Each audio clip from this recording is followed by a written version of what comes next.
We call it the EON XR EdTech Experience.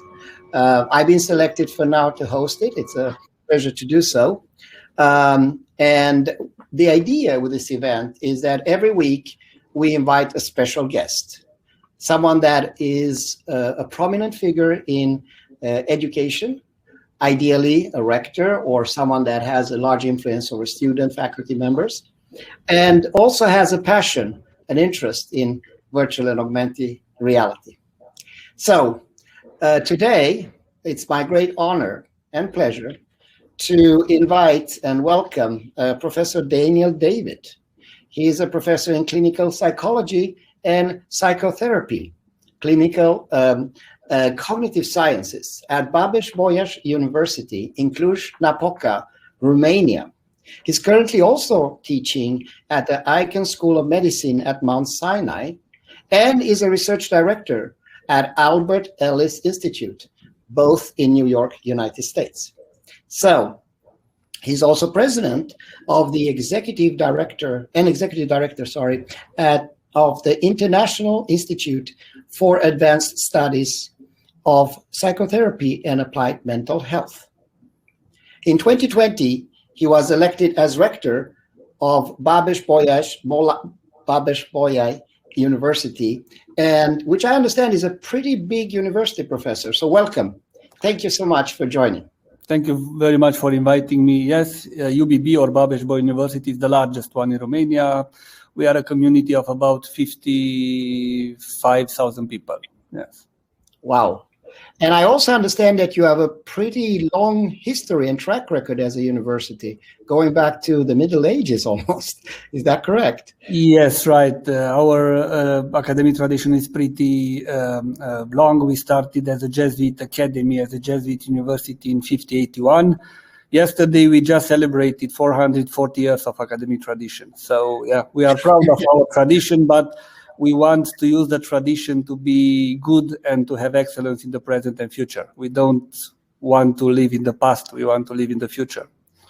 Yes, living in the US, that's pretty impressive history. But I do agree, and I do know, because we've known each other for a little bit more than a decade, that you are not looking to the past, you're looking to the future. Right. In fact, your university, thanks to your leadership, was one of the pioneers to invest more than $1 million, actually, and build even a building for virtual reality about 10 years ago when we worked together on the iCube technology, if you recall. Right. I mean, as you mentioned, I'm working in the field of clinical psychology, in the field of cognitive sciences.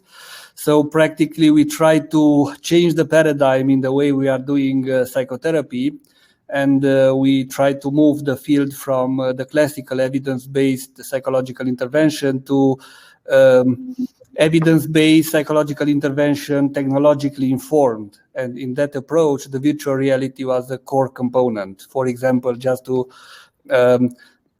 give some ideas to the people who are looking to us, if someone has, let's say, a plane phobia, in the classical treatment, you would ask that person to try to imagine flying or using a plane and so on. And sometimes it's quite difficult because some people do not have a very, let's say, rich imagination. An alternative would be to try to really arrange some flights, which are pretty expensive and sometimes quite impossible because you cannot control what is happening with your patients during the flight. However, you could simulate everything in a very good virtual reality environment where you have both the immersion and also the control of what is happening. So this is one of the ideas we try to implement in the virtual, in the field of psychology. And as you said, we collaborated together because we tried to move the field from the classical virtual reality to the cave systems. And we want the EON Reality iCube, which was very, very useful. And we published some very interesting research using that technology. Yeah, it was indeed very fun, and this was one of the biggest iCubes we built. Over the last 22 years, we probably built about 2,000 of them, somewhere around that. But yours was by far, I think, one of the biggest and very impressive. So it was very interesting to go on the leading edge, not only of our technology, but combine that with your technology. Right. The reason I wanted you to be my first guest is that not only have you done that, but as recent as this year, you have joined us in a program that totally encompassed 5,000 students for 5 years and 750 internships. And as we just talked before the event, both students and faculty member have been very busy to develop the first application, in the last 30, 40 days. And what I like about this is that you are now embracing the future with respect to democratization of virtual and augmented reality for the masses. So not just exclusive research, which I hope we can continue to work together on, but also the future. So I do have a few questions I prepared, and I'll try to be brief. And we were scheduled for 1 hour, so I'll try to keep them reasonably short.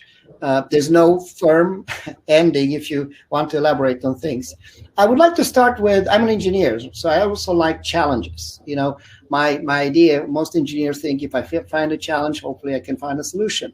So my first question has to do with the current challenges in education.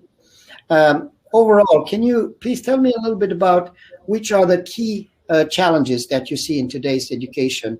And I'm referring now to your position as a rector, where you cover many disciplines, and perhaps the role that virtual reality can play to address some of these challenges. Okay, from my perspective, there are many challenges. For example, a very big challenge is related to the authority of the professor or the authority of the teacher. Because in the classical system, that authority was related to, let's say, the volume of knowledge. I mean, the teacher is someone who knows a lot, and the person will share the knowledge to the students. However, today, we can see the democratization of the knowledge. The knowledge is very accessible. So you cannot have your authority based on the volume of knowledge you have, because many times the students would know more than you in some specific fields, in some specific topics. Yeah. But your authority should be more related to teaching the others how to learn, teaching the others how to select information, where to look for good information, how to identify fake news, and so on. So this is a very important, I would say, even a paradigmatic change. And if the teachers do not understand that, I would think that many universities and many schools will just be empty in future. So this is one of the most important challenges. The second one is related to the content. Now we try to we talk about competence. When we talk about the competence, we should understand that there are three components. One component is related to what we call in psychology declarative knowledge, meaning something like knowing what. Here we talk about concepts, about connection among concepts, and so on. Typically, declarative knowledge will give you meaning in life. Yeah. In our classical way of doing education, this declarative knowledge were dominant in what we might call more theoretically oriented institutions or schools. Then you have a second component, which is related to procedural knowledge, skills, knowing how. In our classical education system, this knowledge was more related to professional schools. And we have the third component, which is related to values, what you value, what you aspire to, and so on. And what is expected from us today is to offer all three components, meaning declarative knowledge, procedural knowledge, and also values. And sometimes this is pretty difficult because some professors tend to emphasize procedural knowledge, some professors emphasize declarative knowledge, and this is sometimes very, very complicated. I would say, for example, because you asked me about virtual reality, I would say that virtual reality, it's a very good paradigm in which you can offer at the same time all three components. Meaning that you could learn the concepts, but you could learn the concepts by doing things. You could learn different concepts by being involved in the process, be it sensorial or by different behaviors and so on. So I think that what is expected from the education today can be offered or can be implemented easier if you think in a virtual reality, augmented reality, mixed reality paradigm. Another challenge is related, truly speaking, to to the students, because we have many generations who are not very much motivated to do effort in the process of education. They want to see the education as an entertainment process. So again, using virtual reality, you could do that. But however, we must recognize that sometimes education involves a healthy level of stress. I mean, you cannot make everything to be like, a continue entertaining process. No pain, no gain, right? No pain, no gain. I know. So this is a challenge, and this is an important challenge. And I would say maybe that another big challenge is related to the use of technology. Yeah. The technology change everything. Look what was happening, or I remember what happened in our university when the pandemic condition arrived. Practically, we had to change our way of teaching or doing exams and so on from the classical way to the online perspective. We started with what we might call today the classical online. I mean, we use different systems like, I don't know, Microsoft Teams, Zoom, Google Meet, and so on.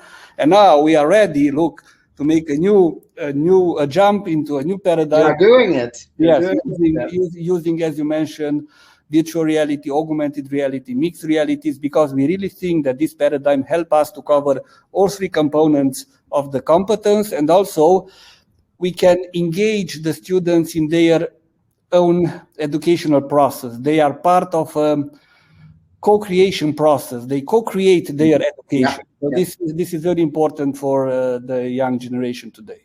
The last comment there, in the first three comments, I don't think I've heard, I engage a lot with the rectors and Minister of Education, but no one has so concisely described the three aspects there that really, as an engineer, this was quite mind-blowing. With respect to the last one, I would say, I like Confucius. Confucius' saying was that I hear, I forget. I see, I remember. Right. I do, I understand. Right. And as a failed PhD student, I never finished my PhD because I was recruited by Ariane to build rockets. I experienced that myself when I was teaching certain concept as a PhD student. So very interesting. Yes, if you allow me to add something, please. Because this is very important. What you said is related to what we call in the psychology of education embodied knowledge. Okay. So it means that declarative knowledge, procedural knowledge, and the values should be embodied, should be related to your sensorial, somatic, and action tendencies. Because if you have that connection, they make sense. You are motivated to learn and to use them. And again, I think that virtual reality is a very good tool so that you can not only get knowledge, but embodied knowledge. Interesting. I couldn't phrase it that eloquent, but I get it. Now, you were talking about students early and how students today are different. Reading statistic, I understand that today's students, I would say, more social, more multitasking, but also with very short attention span. Do you agree? And if so, what do you think that is? Okay, truly speaking, I agree partially. I tell you why. So if we talk about the social component, this is indeed very strong in case of millennials. Mm-hmm. However, if we are looking what is happening to the next generation, Gen Z, they start to be more autonomous. I mean, they are still social as compared to the older generation, but not so social as millennials. So, but why do you think that is? Sorry to interrupt, but why do you think they are not so more autonomous? What? Yes, don't forget that most of the time, or at least for the old part of that generation, Gen Z, their parents are parents from the generation X, Gen X. Yep. And Gen X were and are very autonomous. I mean, Okay. Yeah, so they just transfer their values to their children. Okay, got it. We'll see what is happening when the millennials will have a lot of children, and maybe they will bring another psychological profile. Now, as concerning the multitasking competence, that is indeed there, that is strong, but also we should understand by multitasking the capacity to change quickly the task, not necessarily to do at the same time many tasks. They are very good at changing different tasks. I'm doing something now, then I take a break, I'm doing something else, then I come back, and so on. So this indeed, it's a pretty strong point in case of the young generation.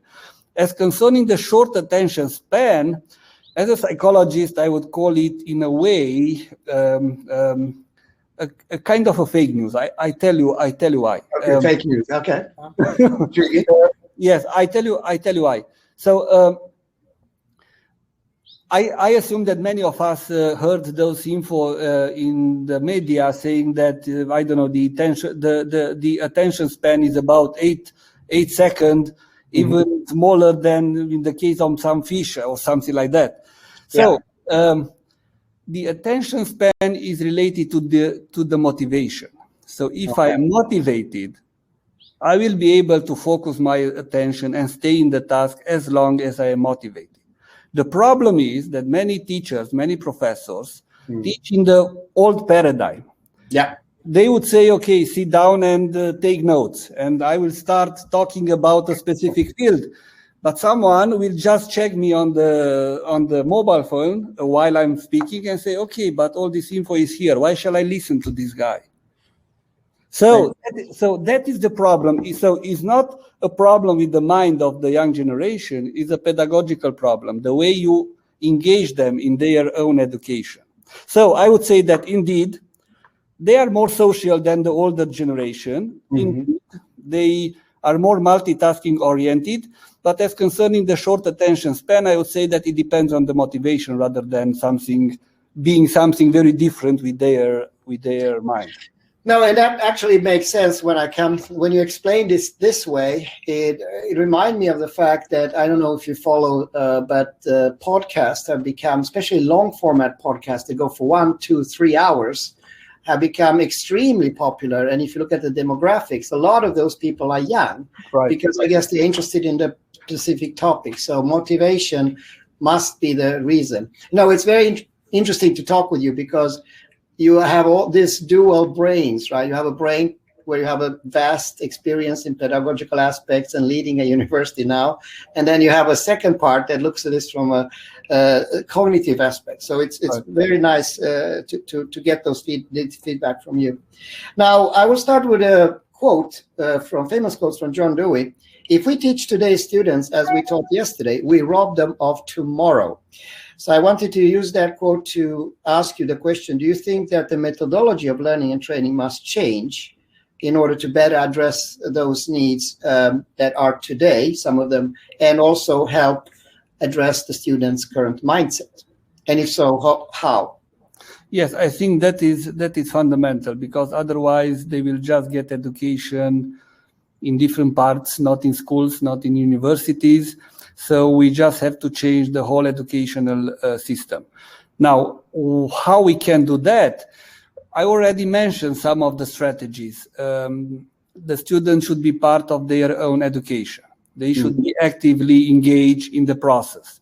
When you directed learning, basically. Yes, when you teach them something, for example, in science, it's not enough just to teach them knowledge. You also have to teach them the way to create the knowledge, because in the future they will be able to create knowledge or understand the future knowledge, and so on. So as I said, the authority of the professor should be more related to coaching them, supervising them in the process of learning, to teach them where to look for the information, how to analyze the information, to model the way you interact with the information, and so on. So indeed, I think that the whole educational system must be changed. We already started. I mean, I think that many universities, even at the Babes-Bolyai University, we started to change the whole educational process using, as I said, the pandemic condition. I mean, of course, Yeah. there are a lot of problems related to the pandemic condition, but at the same time, you should look for the opportunities. And starting from this context, as I said, we created a new system of teaching. We train our professors, and it's not only related to technology, because, as I said, we jumped at different levels from classical teaching to online teaching to virtual reality now, but also a new pedagogical way of doing things, following the way I described before. Interesting, very much so. I agree. Now, let me ask a question when I'm talking about the students of the future. How about the jobs of the future? Because you currently educate your students, for which I believe that these jobs waiting for them in 10, 20 years will be very different, dramatically different, to the extent that we almost cannot imagine. I believe a part of your answer that you just gave addresses that, but would you like to add anything about the jobs of the future? Yes, I would say that in the university we have two different ways. So we have the classical system, meaning the undergraduate programs, master programs, doctoral programs, and so on, where we try to train our students, as you said, for the present and the future, how we can see it. However, there are many non-traditional learning models in the modern universities in which we try to also train our students as future entrepreneurs, so that they will not only try to get a job on the market, they will invent jobs, and also they will change and invent new markets. So this is fundamental for a modern university. So we don't want to just generate good specialists. We want to generate good specialists who are good citizens, and also persons who have a mind of an entrepreneur. Adam, I have my gardener here downstairs that is starting to cut the lawn, and it's going to be very noisy. So would you mind telling to Anna to ask him to stop for now? Absolutely, absolutely. Thank you for that. Sorry. Yeah, it's the reality of California in the morning. That's what it is. So let's go a little bit to the area of virtual reality. I think a lot of our listeners are very curious about virtual reality. I had a professor from Harvard a few weeks ago and asked him about VR, if this is ready. And he lived very much in the past. He said, this technology is great, but it's too expensive. It's not easy to use. It's too difficult to create the content, etc., etc. And he was kind of hoping that it will come in the next 5 to 10 years. It was very intriguing to talk with him because I invited him, and obviously I have slightly different opinion. Yeah. I listened politely. And then what we did afterwards, we booked a meeting and we showed him what's possible, right? That you can run on what 4 billion people have in their pockets, that you can have access to $1.1 million 3D assets, that you can use your phone to scan data today, and that you can do it in a no-code environment. So that changed his mind. But I think he's not alone. I think every day I have meetings with various professors. They live in that mindset. So you obviously made a leap and you entered this zone very successfully. What advice would you give those professors? And how do you think we can change this mindset, this old mindset? Yeah, it's quite complicated because look, everything seems so easy today, talking about education online and so on. But let us recognize that is because of the pandemic condition. Let's suppose that we didn't have the pandemic condition, and I became rector of the UBB last year in March. Let's suppose that I am in the front of my colleagues and I would say, from next week, we start everything online, teaching, exams, administration, and so on. They would say that I am crazy, that is not possible, and for sure that wouldn't have been implemented. But because of the pandemic condition, it was so easy to change everything from 1 month to another month.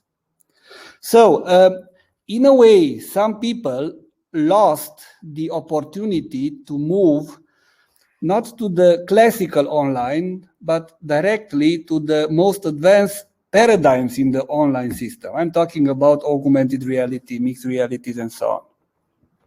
Now, so some of us got the opportunity. We try to do that. As you know, when we started to talk about using EON for education, we know each other for years, but we work in the field of clinical psychology research and so on. And I said, okay, yes, this is the opportunity because we want to do something else than the others. I mean, the others are working with the classical online. I want to do something else more advanced for my students. Some people miss this opportunity. Now, how we can, I mean, we don't have to wait for another crisis to convince them to use the virtual reality. But I think that it's just something what you are doing here. We talk about that. We present success cases. And there is nothing else we can do. And I think that education is very important because indeed, if you talk to many people think that virtual reality is very expensive. Virtual reality is not accessible.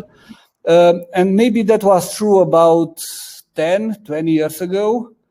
We bought that EON IQ by a grant of 1 million. It was pretty expensive at that time. But today, with several thousand euro, you could have a pretty nice lab that could be used in clinical psychology or which could be used in education. So I think that we should just talk about that, educate people, and show example of success cases. Because otherwise, as you've seen talking to other colleagues of mine, they just think that virtual reality is as if it was 20 years ago. They don't understand that having a mobile phone, I can do right now, if necessary, using the EON reality system. I could do an exposure for, I don't know, height phobia or for planes phobia or for something like that. Yes, but yeah, we like to put you in the aircraft. I promise to do one thing. I'll send you an aircraft in augmented reality, okay. And we'll have the height feeling and everything, and you can run it. 4 billion people can run it on the mobile device. But oh, you're correct. And I must say that for us, last year was terrible and from a humane perspective, but from advancing VR and AR was a blessing, actually, because we got 819,000% increase in usage, 350% increase in creation, 670,000 licenses sold, which is a record for us. And just this year, we thought it would dissipate, but in fact, it's increasing. So far, we're almost up to 500,000. So this has changed a lot. And I do agree that, and that's why we're having events like this, to educate and to share the good experiences that we have encountered. Yes, and maybe I would add here that some people are just afraid that they are not able to create contents or they are not able to find the contents they need for their courses. And here I would just advise them, and I would say, okay, be creative, check the libraries.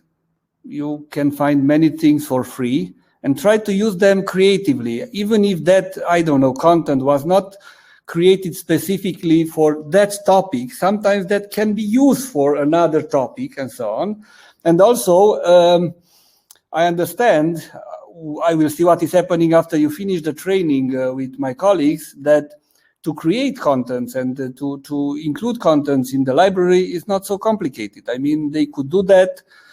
And they could improve the library with the contents which are important for their courses. We'll see what is happening after the training is finished. Yeah, absolutely. And just a quick intermezzo here. Adam, did you succeed to get hold of Anna to get this gentleman to stop? Yes, it's actually your neighbor, Dan. So. Oh, it's my neighbor. Okay. Mm-hmm. So if you don't mind, I will close the window. And meanwhile, I have a question for you. And then I'll. So the question is that in this context, I know that you send us some videos of lessons that they already created. I know that also that your rector don't follow this on a daily basis. But my question to you is simple. Which topics do you see are the ones that this technology is most useful. So if you look at health science, mechanical engineers, so look at your breadth of departments. Which of them do you think are the most useful ones? And Okay. I'll be back Okay. shortly. Thank you.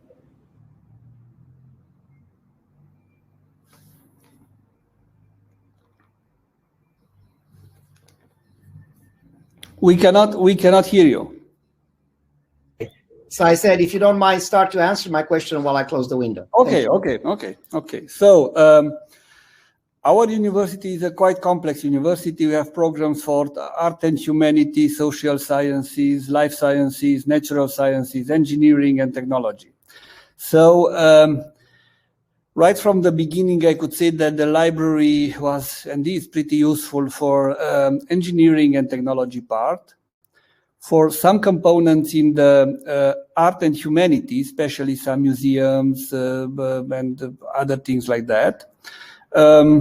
Also, I would say that for some sciences like chemistry, maybe physics, also the library is pretty good, where we have to work and where we have to add a lot of content. But as I said, I see it as an opportunity, is related to the social sciences. So in case of social sciences like business, economics, I don't know, sociology, political science, and so on, we don't have too many opportunities. I mean, we don't have too many instruments now. But as I talk to my colleagues, we see the opportunity to create our own contents and use them in the courses. So to make a long story short, art and humanities pretty good, engineering and technology very good.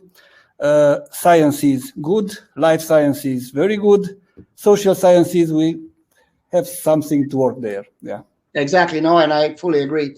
But I do have some good news, and I know you asked me a question before we started, and I've got the same questions. People are curious because there's a lot of development in this segment, and things are moving very quickly.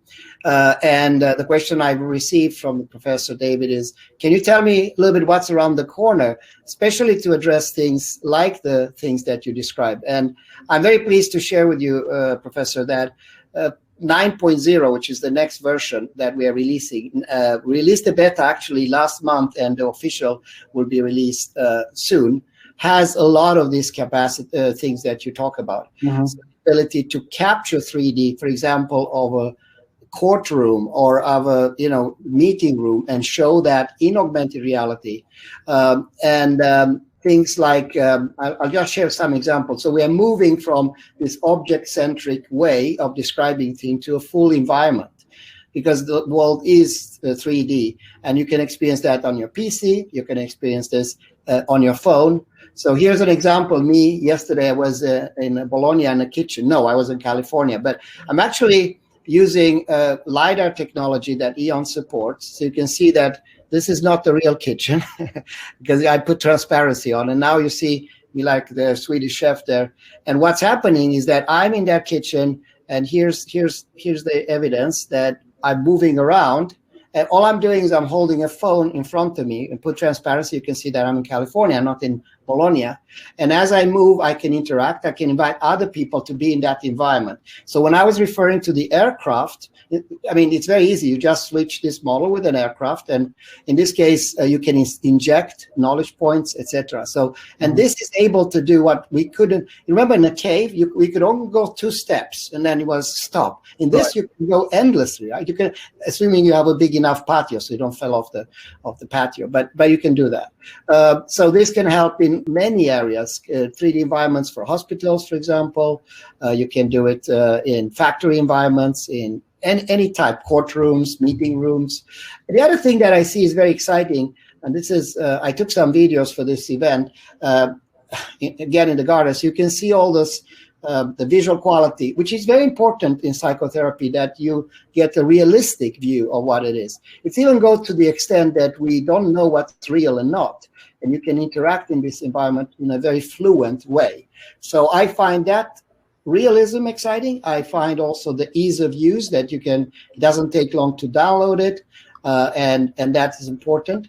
And finally, we are also releasing shadows. So we were doing a little competition to guess what's real and not. So we put 3 objects. So it's actually, if you keep them still, you don't know what's what. And to get to that level, is in my mind, the technology, and to do it on a normal device that you already have in your pocket, I think is quite helpful. So that's some of the things that we are doing. And the ability also, I'm thinking of psychotherapy to be able to change environments on the fly. So go from a Roman temple to a futuristic environment, and really literally it's a click of a button to do it. It doesn't download. You can have them downloaded and this can also work with headsets and things like that. So, but also you talked about the curiosity. For me, the joy of learning is the joy of exploration. So the ability to look at whatever model it is and start to probe it, start to ask questions about it. So for example, in this particular case, I should have a video where I'm dissecting it. You can see in real time. So that's, I think, quite interesting.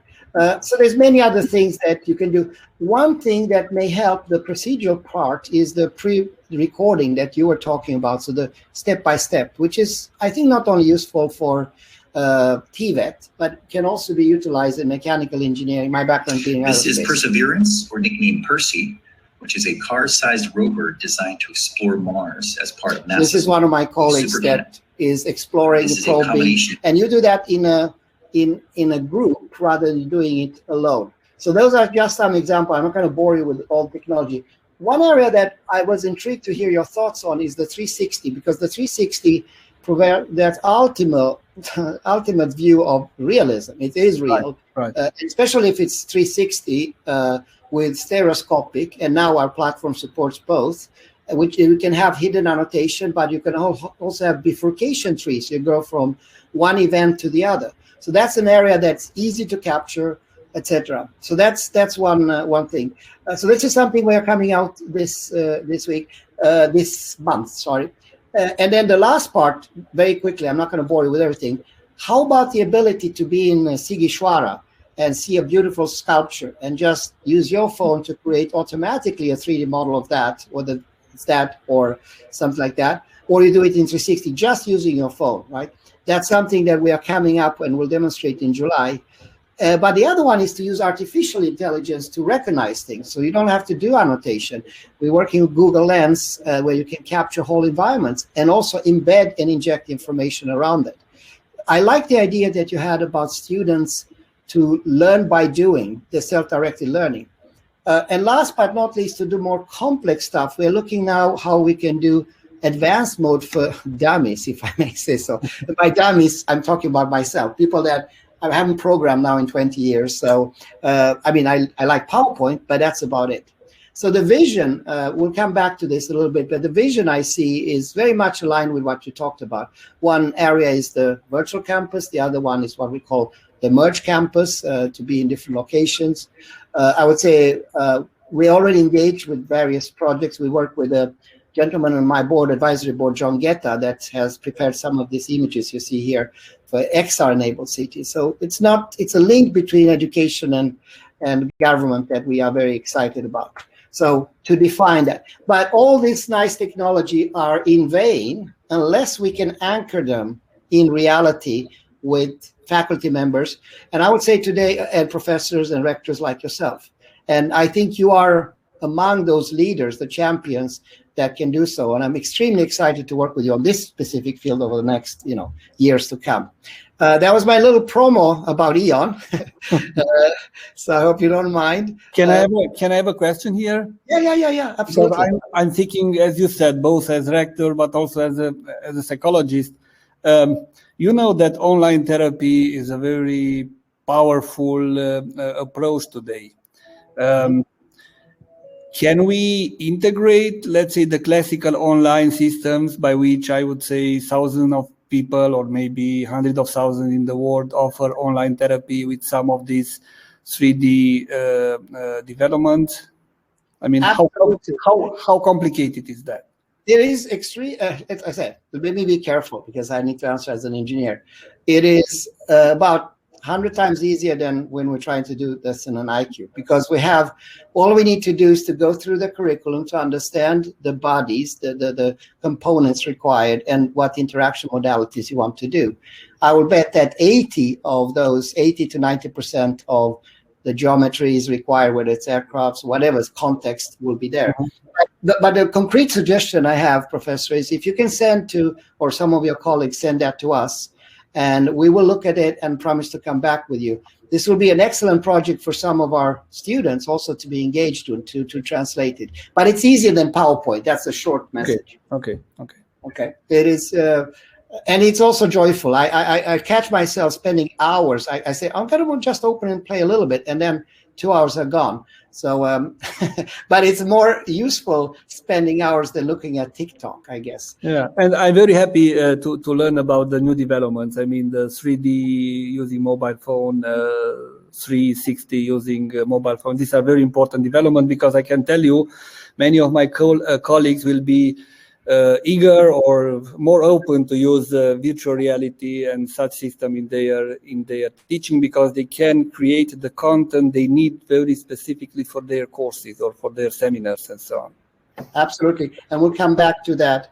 Yeah, so let's see. I always liked, I love science fiction, and we are getting towards the end of the interview. I would like to end with some of the examples that you have created, your team has created, just to share that, to see what's possible to do. And keep in mind, this is on the old version, not the new version. Right. But so the visual quality may not be as high, but I think the content is very interesting.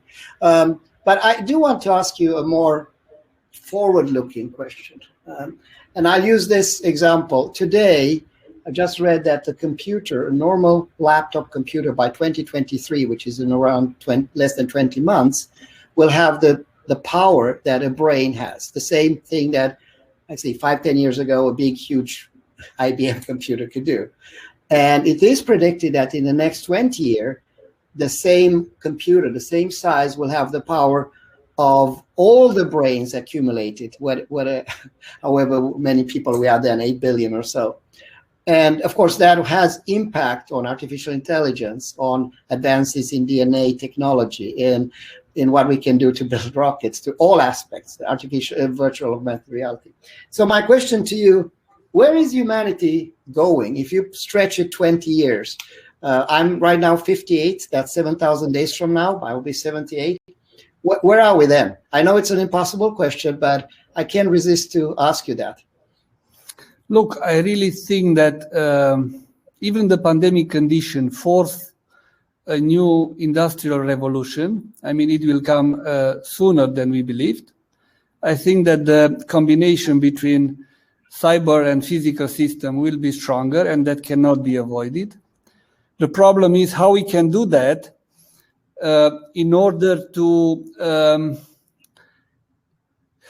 how to put it, in order to preserve our democratic environment. I mean, to not make differences between or among the people, because some people, for example, will allow to buy working memory or to buy, I don't know, a better attention using different physical systems and so on. So I think that all this should be in the front of the people. We should discuss about that.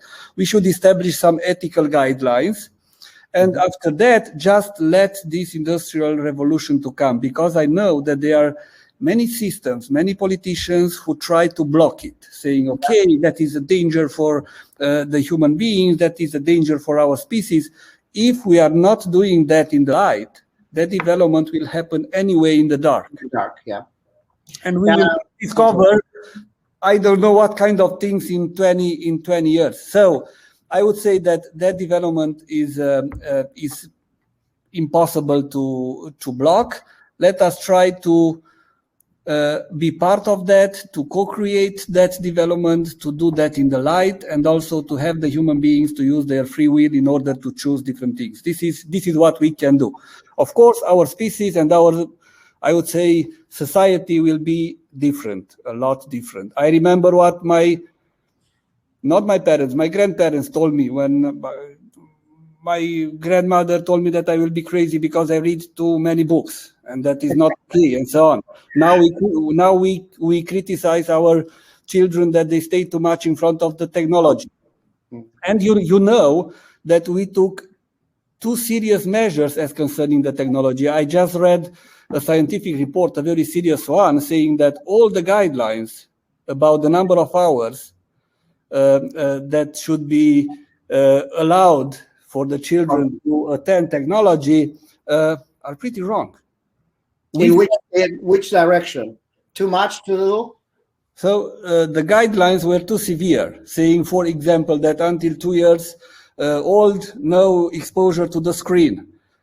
Between, I don't know, 2 years and 14 years, 2 hours per day or something like that. And now the idea is that if you have around 4 or 6 hours, that should be the best. Yeah. Too much. So more than 6 hours is still a danger, but less than 4 or 6 hours, it's also a danger, a problem for the children because they are not connected to the society and to the current times.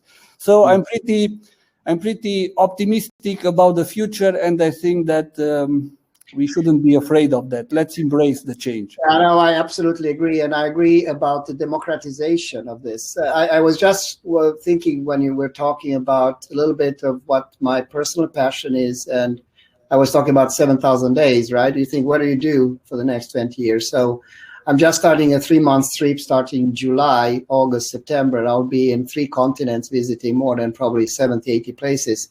And it's not just places like, New York. We are going to places like Nigeria or Ghana, right? And what I think is this type of technology, and I'm not talking only about virtual reality, I'm talking about all kinds of technologies, such as artificial intelligence. It's a possibility to reshuffle the cards, right? Meaning that countries like small countries that are Rwanda, that are quite insignificant in terms of the large arena, can actually create a new Singapore, assuming they have the political stability and open-mindedness. And I think devices like the one everybody has on the pocket, like 4 billion people. So that's one remark. The other remark I would say, and that's strictly personal, probably skewed and not totally objective, but this is how I think about it. We work with our partners, Facebook, Apple, Microsoft, and they are spending billions and billions, Magic Leap, same, on the next computing platform. So we are talking about something that will be injecting knowledge straight to your brain because your eyes are part of your brain, and it's going to be glasses, right? And we know what's coming. We've seen them, and they're going to be so inexpensive, and they're going to provide you with such a richness of data that you will be ineffective and can't really participate in the workforce unless you choose to have them. And I predict that it will be an opposite effect. People will have psychotic responses where they are used with this data to help their daily lives, and they don't get it. So if you forget your batteries went out and you have to perform, you will be lost. And so that's what I think. Now, most people I talk with find it an extremely scary scenario. But I would say this, the other scenario is much more scary. So because we are at the bifurcation line as humanity, it's a bit like the Matrix. You can take the blue pill or the red pill. One leads that machines are increasingly taking over jobs, eliminating, making humans useless, and where we are eventually becoming like pets. Elon Musk tends to believe that. The other vision is what I believe in, is that we have always embraced technology. We're always used to enhance our capability as human beings. And we need to do that. So we subjugate and stand on the shoulder of this technology and use them for our benefit and develop in a way that's symbiotic, what I call human 2.0, enhanced humans. And that's a very beautiful vision. But I think we're going, I hope, I'm optimistic also like you. So I'm thinking 20 years, not 5, not 10, but 20 years, I think humanity will reach a stage where we are very different, where we'll have a very tough time distinguishing between what's real and not. I can tell you one thing. After I was in AR for an hour and a half, and then I turn it off, and I don't see the things that are in AR. They disappeared. I feel at least someone who stole my cheese. I feel like, what happened here, right? So you get the brain after a while doesn't distinguish what's real and not, and we create those worlds. Anyway, I know that we are far off, and this perhaps beyond the scope. Yes, I would just add that this fear was related to any industrial revolution in the history of our civilization. I mean, each time the people said, okay, a new change, that will be dangerous for human species and so on. So let's embrace the opportunity. Let's not be fearful about that. And as I said, do it in the light, not in the dark, and guided by ethics, and everything will be okay. That is, I'm totally subscribed. I know we have only 10 minutes and you've been most generous with your time. So I would like to open up for some questions if we may have any from the audience. Let's see here. Adam, I don't know how that works with the technology, where I would see those questions. I assume it's on the chat window. Yes, that's correct. Yeah. So let me pick up. I know that, Professor, that you don't see them. Let's see if would you be able to give an engineering demo? Yeah, actually, that reminds me that I need to show what you guys have developed. Okay. Some of the things. So I was about to forget that. Thank you for reminding me. So let's look at that. You can see. Or maybe we could take some more questions, and right at the end we can share the videos as you. Okay, we'll do as you say. So if you stay tuned, we're gonna show Adam. Please remind us not to miss it. But let's take the questions for now. Okay. So there's quite a lot of questions here, and we will not be able to answer all of them, but a lot of them are kind of technical. So what is the best way to discover content that is available? I'll take that. Meanwhile, Adam, if you can recommend something for Professor, because I think we have the luxury of having him today. So I'll answer that question quickly. So to discover content that's available, you can go online, you can download the free version. You have the ability to access that content. You will see the old version for now until the end of the month, unless you want to test the beta. And you'll see probably access to more than 1.1 million 3D assets. And we are planning to go to 2 million. Now, if you don't find something you need, you can actually order. There's a marketplace. You can order that, and you get whatever you want within 70 hours, between 48 and 70 hours. Or you can, with a July version, scan it yourself. Let's see. Adam, any question you recommend for the professor? Anyone? There was a question. Okay, I'll choose one. Yeah. What is the possible impact of virtual reality technology on humanity and the environment? Okay, that's a good one. Go ahead. So we can see, in my view, we can see virtual reality in two ways. On short term, we can see as a technological development in the current paradigms. For example, you have a specific paradigm of learning, teaching, and so on, and virtual reality is just one of the technologies which can improve the current paradigm. However, in future, especially if we will see the developments we are talking about which we are talking here, I think that the virtual reality will also change the paradigm of teaching, for example, or the paradigm of doing psychotherapy, why not, and so on. Already we can see in psychotherapy, as I said, online psychotherapy, which is very strong as compared to the classical psychotherapy. And once you will add the virtual reality there, I think that we will see the death of the classical psychotherapy. But I'm talking in a good way. I mean, by using such an approach, for example, in psychology and clinical psychology, many people or most people will have access to advanced services, to good psychologists, and to very advanced evidence-based psychological treatments. Right now, if you really want to find a good psychologist which offer advanced psychological treatment, you have to go typically in big cities. Mm-hmm. How about the other people who are not living in big cities, who do not have money to pay very well-known psychologists and so on? So again, we talk about improving the access of the people to advanced services. I agree. It was a practical question for you, Professor. And this is, it's not as high flying, it's very, very down to earth. The reality that you have to deal every day with. Is there an economic model behind your university's VR AR operation? Is there totally partially funded by your university? Any other sources of funding? I mean, in the long run.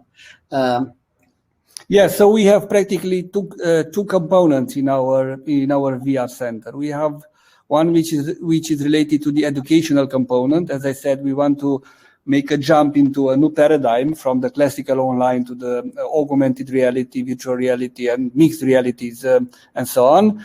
That is covered practically by we are a public institution, so we cover the cost from the money we get from the state in order to improve the educational services for our students.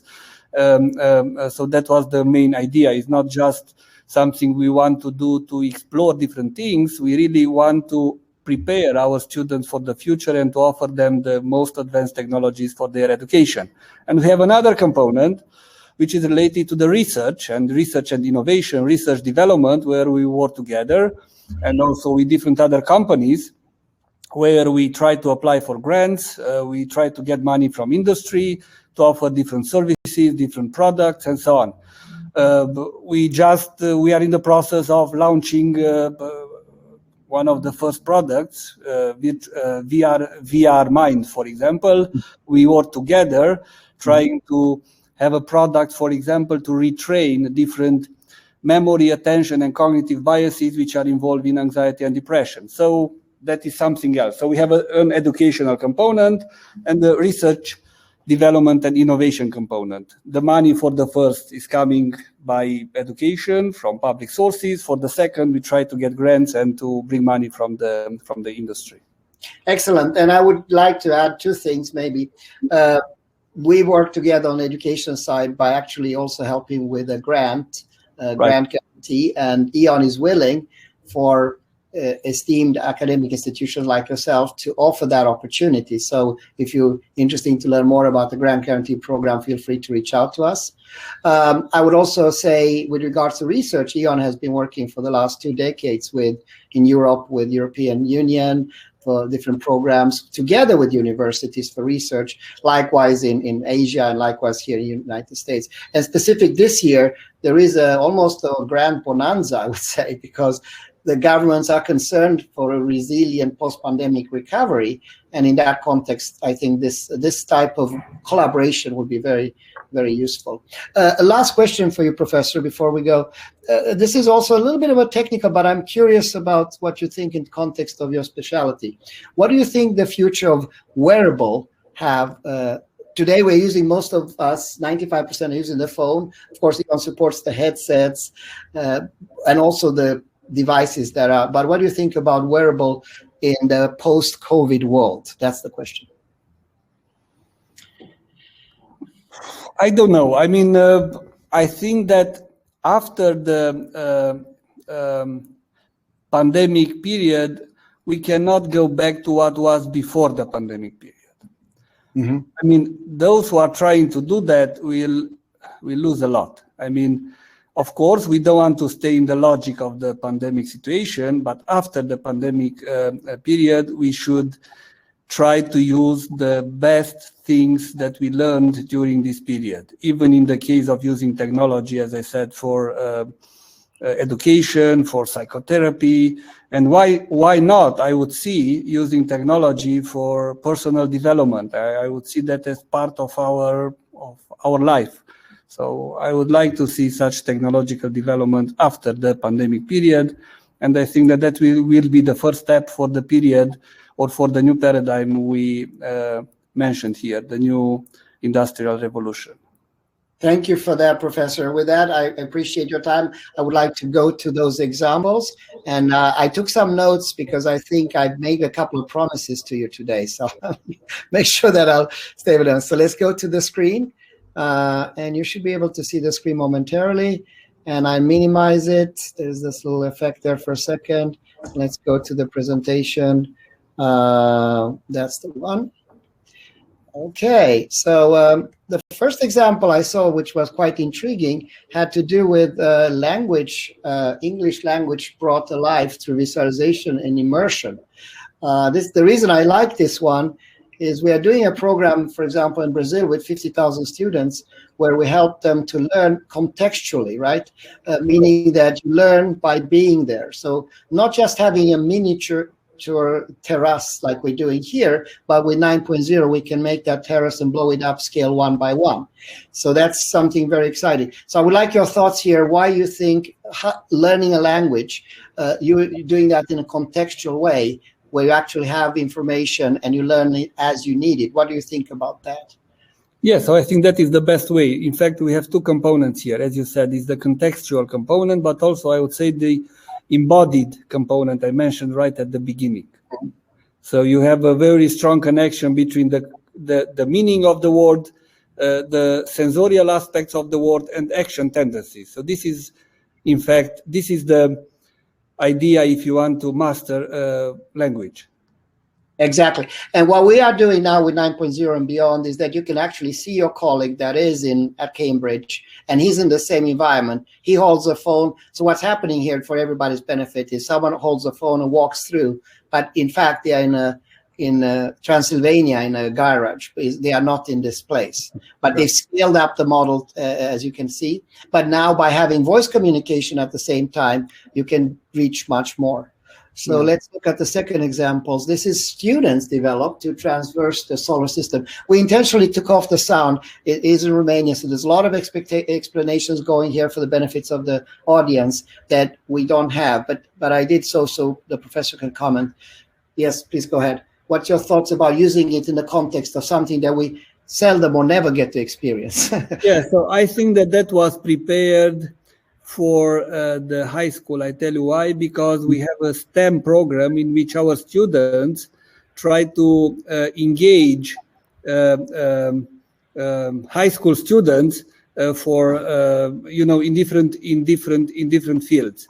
So I think that this is related to a very practical way of learning about our solar system, and again, it's a kind of learning by doing, immersive, interactive, and so on. So yeah, I question myself. I don't know. I mean, if I was to wake you up at 4 a.m. in the morning and ask, okay, tell me the planets in the right order and which one are biggest and so on, I would fail that test. But I took this lesson a couple of times. It didn't take me more than 1 or 2 times, and it kind of stuck in a different level. Yes. And I remember we had that system in our queue, and I remember very small children liking to be immersed in the solar system, trying to touch the planets and so on. So it was a very strong and very powerful learning context for them. So this is a quite simple model, but it's of a volcano and how that works. So it kind of in the same context. In interest of time, I think I'll pass because I find the next one super intriguing. So here we talk about the different data sets. So previous data sets were created using CAD or modeling. This is actually a rock outcrop of a real rock, and I think the full extent of this goes to up to 8 kilometers. And I think with 9.0 we can go down to almost millimeter size that you can run obviously on the phone. And this opens the door, as you can imagine, for, in this particular case, I think it was used for geology and to identify, how the different layers are constructed. But this opens, in my mind, the door for a lot more. Any comments here? No, I think that was related to yes, indeed, to geology, and that is a very specific geological component, I think, for Transylvania or something like that. Because as you mentioned at the beginning, I'm not aware about all the videos my colleagues created. Some of them are new, even for me. But I'm happy to see that they are pretty much involved, and they try to prepare their classes for the next fall.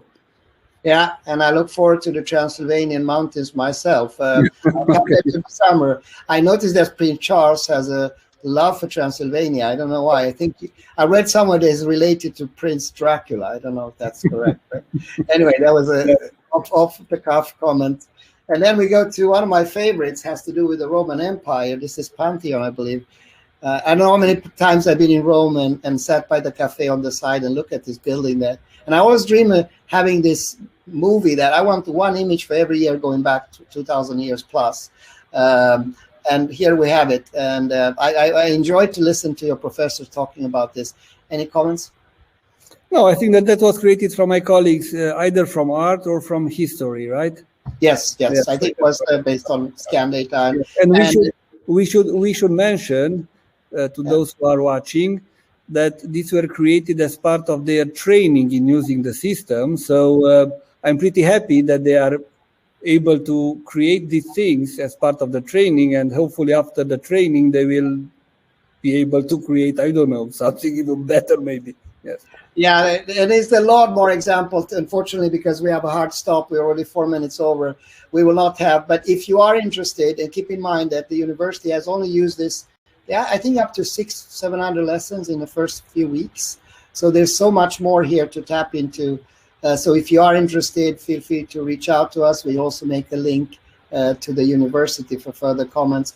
And we do want to encourage, especially our European universities, to discuss, because we're under process of making an application for additional $6.7 million for the university, which is a collaboration between us and Babes in order to expand both the educational program as well as the research program. And in that context, European universities will potentially be partners to us. With that, thank you. I want to thank the professor so much for your participation. I wish you a very pleasant evening. Let's make sure that I get our videos back. There you go. And I made a couple of promises.